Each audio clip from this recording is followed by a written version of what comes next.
Welcome to the IVM Podcast Network.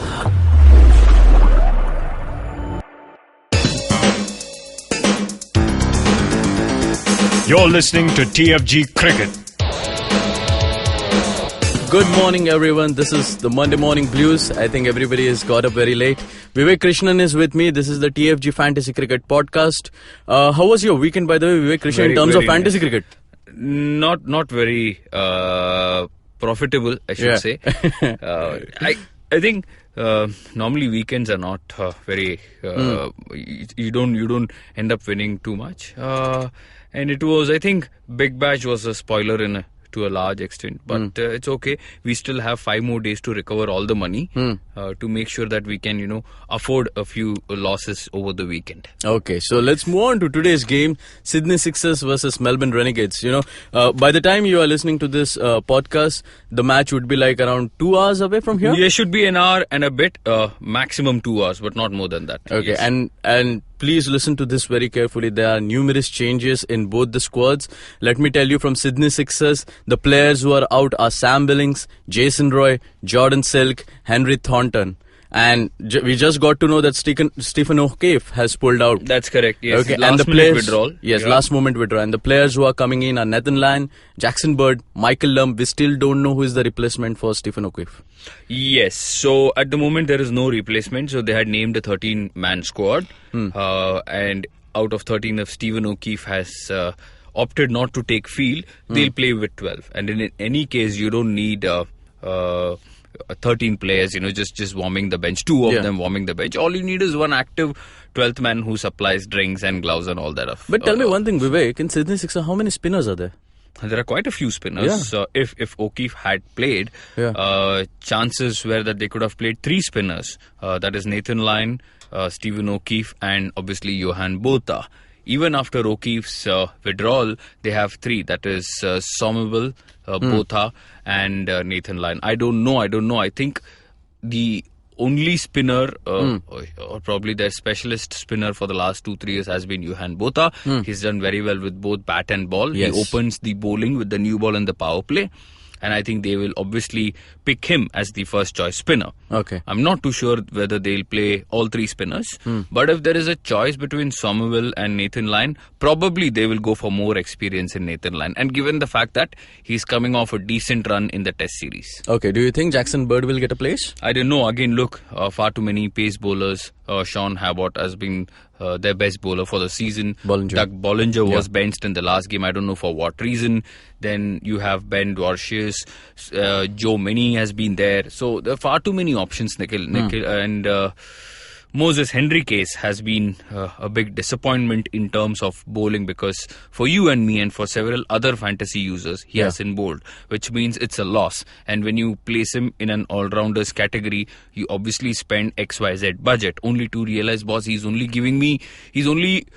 the role is only 50% done with the bat. Yeah. So that's a loss. But I think they have far too many options, and it will be interesting to see how they rotate their pacers. One straight swap is Michael Lumb for Jason Roy.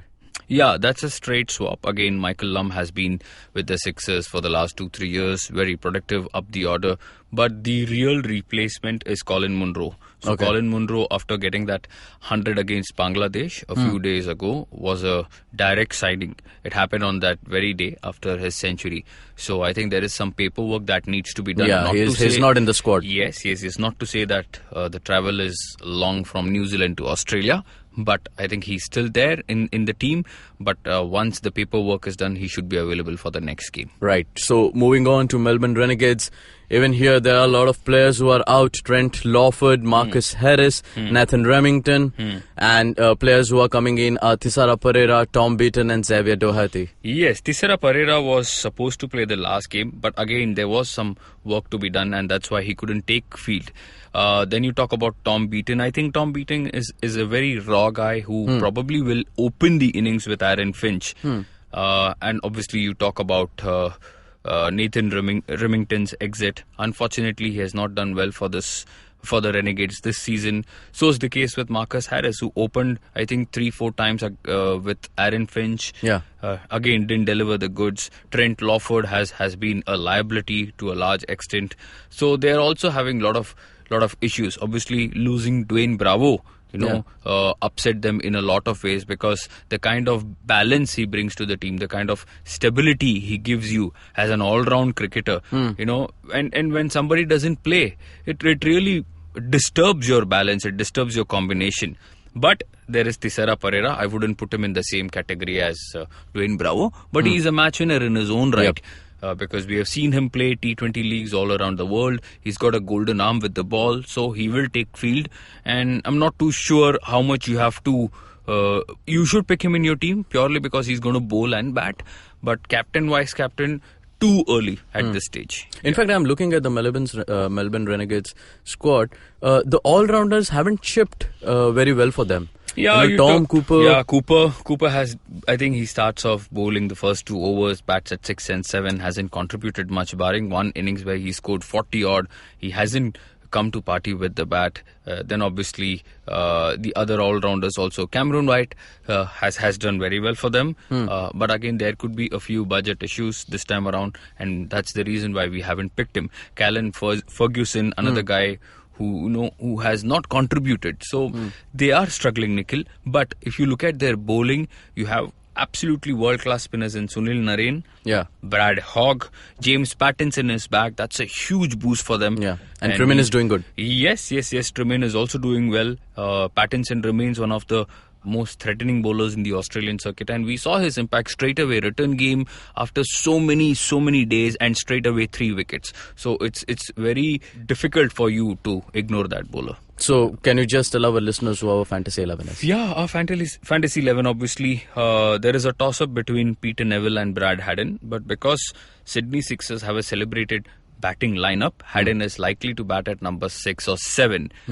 And also, obviously, you need to pick a few players from the opposition camp as well, the 7-4 rule or the 7-5 rule, whatever it is.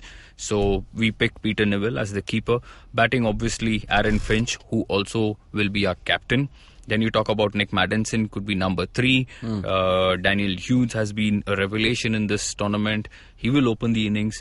And you look at all-rounders category, Johan Botha, who's been phenomenal. Thisara Pereira, we mentioned about his ability with bat and ball. Then you have Narine, Hogg, James Pattinson, and Sean Abbott. Nikhil, he has surprised one and all. Yeah. He's picked up, I think every match he's picked up 2 or 3 wickets, barring the first match where we picked him and we said, this is the dark horse. He didn't deliver then, and we got upset, and then we saw what he has done suddenly. So this is our team. Vice captain, we are going with Nick Maddinson. We just have a feeling he's playing at his home ground. He's got a very good record there, and his strike rate is one of the leading in world cricket today as far as T20 cricket is concerned, and I think he's due for runs, and today the bowlers might pay. Okay, Vivek, let's end this on a different note. You told me to take risk while playing this fantasy. Why is that? Okay, purely because there are options. If you can look into our team, you can see we have omitted Moses Henriques. We have not picked Doug Bollinger. We have not picked Cameron White, purely because it's not easy to have everybody in. The budget is going to be extremely tight. Number 2, you have so many options, which means the chances of you and your opposition, when I say opposition, the other fantasy gamers having same teams is very, very minimal. It is highly unlikely that you, even if you enter into a pool of 5, 10, 15, 20, I don't know how many leagues you're going to play, but chances are very less, Nikhil, that you and somebody else will clash and you'll have to distribute the money. That's not going to happen. I think the obvious choice will be Finch as captain. Everybody has seen what he can do up the order. But I think otherwise you will see quite a few changes, and there will be differences in fantasy teams. That's why I feel this is one round where you can really punt money, and it's all at the end of the day. You have to get a good combination going. I'm not saying that you have to pick 7 from one team, 4 from the other. It's all up to you. All you need to see is who's doing what and who will do what given the role, given the changes that both teams have come up with. And make sure whatever you do, experimentation aside, analysis aside, please don't play handicap, because if you do, then you're already on the back foot and it's never easy to win. Okay. So, guys, you need to remember Sam Billings is out, Jason Roy is out, Jordan Silk is out, Marcus Harris, Nathan Remington. Stephen O'Keefe. Yeah, just keep an eye on Stephen O'Keefe. He's also out. Yeah. And if you're still confused, you can visit our website, thefangarage.com, and read our article over there. Yes. We have our Fantasy 11. Yeah. You can listen to our podcast on IndusVox Media, iTunes, YouTube, and Audio Boom. You can subscribe to us. Till then, keep hunting. Bye-bye.